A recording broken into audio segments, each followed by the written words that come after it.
વાત એની મેં વાત કરી હતી.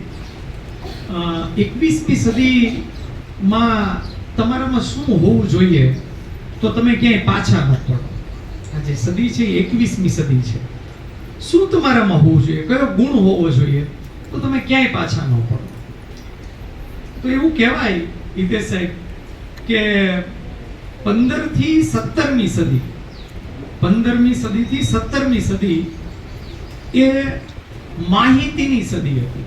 આ જે 300 વર્ષ ગયા એ માહિતીની સદી હતી. 300 વર્ષમાં જે વ્યક્તિ પાસે સૌથી વધારે માહિતી હોય, જે સૌથી વધારે પાકું કરી શકે, ગોખી શકે, સાદી ભાષામાં કહીએ તો એને શ્રેષ્ઠ ગણવામાં આવતો, શ્રેષ્ઠ વ્યક્તિ કહેવામાં આવતો. 17મી સદી પછી થોડો જમાનો બદલાયો. 17મી સદી અને 18મી સદી, આજે 200 વર્ષ ગયા, એ જ્ઞાનની સદી આવી.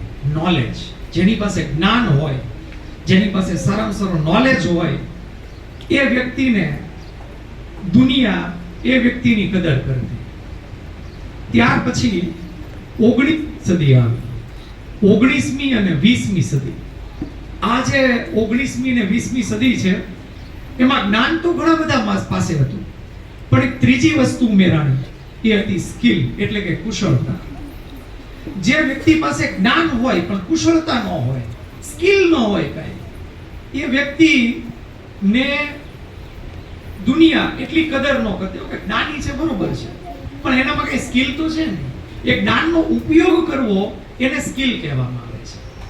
તો જે 18મી, 19મી અને 20મી જે સદી હતી, એ સદીમાં જ્ઞાનની સાથે સ્કિલ પણ હોવી જરૂરી છે. અને અત્યારે 21મી સદી. તો આ 21મી સદી એટલે ઇનોવેશનની સદી. ઇનોવેશન એટલે તમારામાં કંઈક નાવીન્યતા હોવી જોઈએ. જ્ઞાન છે ઠીક છે, સ્કિલ છે ઠીક છે, પણ એ જ્ઞાન અને સ્કિલનો ઉપયોગ કરીને તમે શું કંઈક નવું ક્રિએટિવ બનાવો કે જેથી કરીને દુનિયાને તમે બદલી શકો, દુનિયાના વિચારોને બદલી શકો.